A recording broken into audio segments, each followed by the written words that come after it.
Comme vous l'aurez vu dans le titre de la vidéo, je ne vous ai pas tout dit sur la TUG, une convention que j'ai réalisée il y a un peu plus de 2 ans. Alors je pense qu'aujourd'hui c'est le bon moment pour enfin dévoiler tout. Pour ceux qui n'ont pas vu la vidéo, je vous conseille d'aller voir cette vidéo qui est clairement la convention que j'ai réalisée sous forme de vlog pour ainsi comprendre certains termes que je vais expliquer dans cette vidéo. Pour ceux qui ont vu la vidéo, j'ai été accompagnée de 4 personnes. Zara, Neva, Martin et Jenny. Et d'ailleurs, vous avez dû voir toutes nos galères qu'on a eues durant cette journée, mais malheureusement, je vous ai pas tout dit. Pour vous remettre un petit peu dans le contexte, la TUG c'était quoi? C'était une convention qui a été créée par l'organisme Ultime Event pour rencontrer des acteurs de la Casa de Papel, qui étaient en l'occurrence Idir Etunio, Luca Peros et Pedro Alonso, des assez grosses têtes d'affiche. Au moment même de la convention, moi il s'agissait de ma première, alors j'avais aucun recul sur le business que se faisaient tous ces organisateurs, et la première chose que j'aborderai, c'était bien l'organisation qui était juste catastrophique. Mais je vais pas vous mentir qu'avec ce que je vois récemment comme avec People Convention, c'est encore pire, donc je vais pas me plaindre. Il faut savoir que déjà la convention a eu lieu juste après le Covid. On nous a donc demandé un test, mais pas un test qu'on peut faire à la maison, ou un test 24 heures, il fallait bien un test PCR. À l'époque, les tests PCR, il fallait prendre des rendez-vous et c'était juste impossible d'en avoir 24 heures à l'avance. Je vous épargne les détails, on s'est tous dépatouillés, on a clairement modifié des tests et tout, je vais pas vous mentir, même si on était négatif bien évidemment. Malheureusement, on a une amie à nous qui a été positif au dernier moment et c'est pour ça que vous la voyez pas dans le vlog, qui fait que le point positif de cette convention a été qu'on a été très peu de personnes. Quand je vois les conventions aujourd'hui qui sont remplies, mais un truc de malade, même au fond de la salle, vous ne voyez même pas les acteurs, nous on était mais à tout casser 200 dans la salle. Et on avait carrément le choix des places, puisque comme chaque place était attitrée et que de nombreuses personnes n'étaient pas là puisqu'elles avaient eu le Covid, on pouvait clairement choisir ses places. En revanche, pour ceux qui ont déjà fait des conventions, vous savez qu'on a un planning de la journée, donc par exemple panel, photo, autographe, avec des horaires à respecter. Ces horaires n'ont absolument pas été respectés. C'était des acteurs espagnols et si vous savez pas, en Espagne, le repas du midi, il est souvent servi entre 15h et 16h et pas vers midi. Et eux, les acteurs, ils n'ont pas été prévenus. Alors bien évidemment, ils ont pensé qui mangerait à 15h, 16h, ce qui a fait qu'au lieu d'avoir 1h30 de pause pour manger, on en a eu 3. Tout a été décalé d'1h30, ce qui a fait que l'événement a fini vers 20h30, 21h au lieu de 19h. J'ai même des amis à moi qui étaient présents, qui ont dû partir plus tôt à cause de leur train, parce que c'était pas prévu que ça finisse à cette heure-là tout simplement. Malgré ces quelques petits défauts, on parle ici d'une convention très peu chère. Vous me direz, c'est plutôt positif, et j'irai vers votre sens, mais vous pensez pas que pour une convention, c'est un petit peu bizarre d'avoir des prix aussi bas? Pour vous faire un ordre d'idée, concernant des photos, on était entre 40 et 60 € en fonction de l'acteur, la photo, qui est très peu cher au jour d'aujourd'hui. Vous allez voir une convention sur Stranger Things, quelque chose comme ça, la photo avec un acteur, c'est 120 €. C'est littéralement le prix que j'ai payé, mais pour la photo avec les 3 acteurs. Voilà, on est vraiment relativement sur quelque chose de très peu cher. Pour aller encore plus loin, il faut savoir qu'avant l'événement, il y avait des remises comme moins 50% sur des photos ou moins 50% sur des passes, ce qui est extrêmement rare sur des conventions aujourd'hui. Pour aller encore plus loin, dites-vous que pendant l'événement, vous avez dû le voir dans le vlog, il y a eu des lots qui ont été à gagner, dans le sens où, en répondant à une question, on pouvait gagner une photo qui vaut 100 €. Je sais pas si vous imaginez 2 secondes à quel point c'était facile en fait d'avoir des photos autographes, panels gratuitement en fait. Et ça, depuis 2 ans, je l'ai jamais revu sur une convention. Dites-vous à un certain moment que c'est pas normal de faire gagner. Au début, je m'étais dit, ça doit être forcément les extras que les personnes qui ont eu le Covid avaient payé et qui donc ne peuvent pas en profiter suite au Covid. Sauf que non, ils avaient en réalité pas du tout épuisé leur stock. Et aujourd'hui, pour vous dire, on peut même trouver des panels payants. Pour ceux qui savent pas ce que c'est un panel, c'est justement le moment où on est assis, les acteurs sont en face de vous, assis, et répondent à vos questions. Moi, ça me paraissait logique que ça soit gratuit, mais apparemment, dans certaines conventions aujourd'hui, c'est limite normal de payer 30 € pour avoir accès à ça. Mais le problème vient ensuite, après l'événement. Vous l'aurez donc compris, une fois l'événement terminé, plus aucune nouvelle de l'organisme. Plus aucune publication sur les réseaux sociaux, que ce soit sur leur compte Facebook ou sur leur compte Instagram. Comme si en quelque sorte, une fois que la convention était passée, ils voulaient se faire oublier.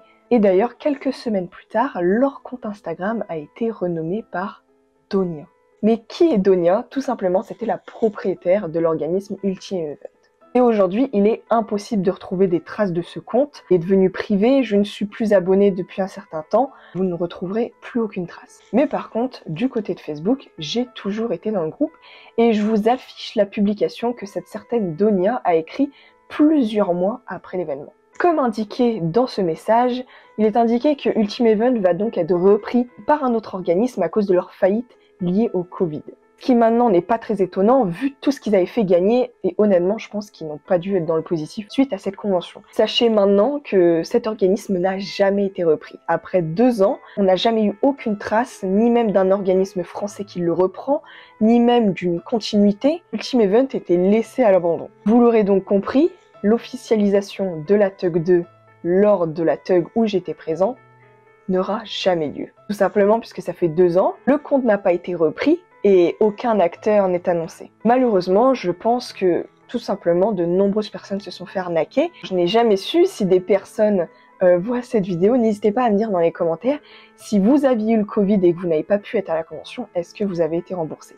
Parce que cette affaire est très très louche. Et encore une preuve que cet organisme est suspect, un petit peu avant ce message de fin, l'organisme avait créé un événement avec Jaime Lorente, celui qui fait le rôle de Denver, un événement privé où il est possible d'aller au restaurant avec lui et de passer une journée avec lui. Sous ce poste, bien évidemment, des gens avaient payé pour réaliser cet événement, mais aucune nouvelle non plus de l'événement. Je ne sais pas s'il a eu lieu, je ne sais pas s'il a été annulé non plus, parce qu'aucune publication à ce propos-là. J'espère surtout que les personnes ont été remboursées au vu du prix de l'événement. Il fallait savoir qu'Ultime Event était noyé de dettes et également de plaintes dues aux nombreuses personnes qui n'ont jamais été remboursées. Si jamais vous arrivez à rejoindre le groupe sur Facebook, vous pouvez voir le nombre de personnes qui essayent d'avoir de l'aide. Pour ma part, j'ai eu énormément de chance que ça soit bien passé, mais pour ma première convention, c'était vraiment pas l'idéal de le faire avec eux à mon avis. Et ce qui me dégoûte encore plus, c'est que malgré les nombreuses plaintes, et surtout les relances des fans, ils ont préféré se cacher et faire comme si de rien n'était. Et donc, qu'en est-il de Donia, la propriétaire de l'organisme ? Alors comme je vous l'ai dit, le compte Instagram a complètement changé, devenant un compte justement sur Donia, à son identité comme si c'était un compte privé qu'elle utiliserait tous les jours. Comme vous vous en douterez, elle a donc clôturé le compte Ultime Event, mais ça ne se finit pas là. C'est plusieurs mois après que Donia décide de faire de ce compte-là un autre compte de convention. Alors ce nouvel organisme, eh bien ce n'est donc plus Ultime Event comme vous en doutez, mais c'est un nouvel organisme qui s'installe à Dubaï.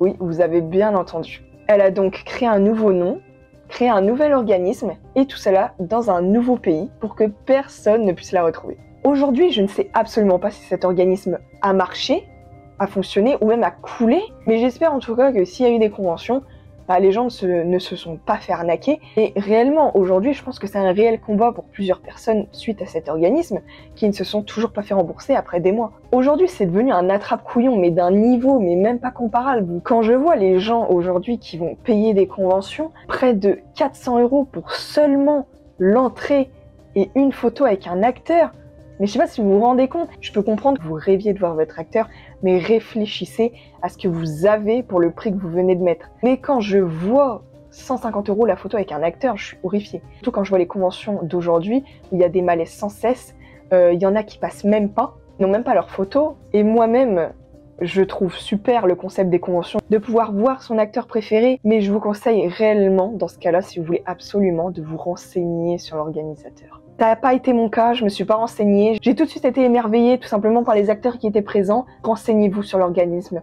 Est-ce qu'il est connu? Est-ce qu'il est vérifié? Est-ce que même c'est légal ce qu'ils font? Et voir un petit peu les conventions avant qui se sont déroulées, si ça s'est bien passé. Comme ça, vous avez une expérience un petit peu des gens avant vous. Notamment l'organisme DreamItCon, je crois que c'est ça. Eux, je les trouve super. Si vous voulez un jour faire une convention, essayez de le faire avec eux. Je trouve que eux, ça reste des prix raisonnables. Et des retours de ce que je vois, ça se passe plutôt bien à chaque fois. En tout cas, j'espère que cette vidéo vous a plu et vous aura un peu plus expliqué les envers du décor des conventions. Et moi, je vous retrouve dans une prochaine vidéo. Salut!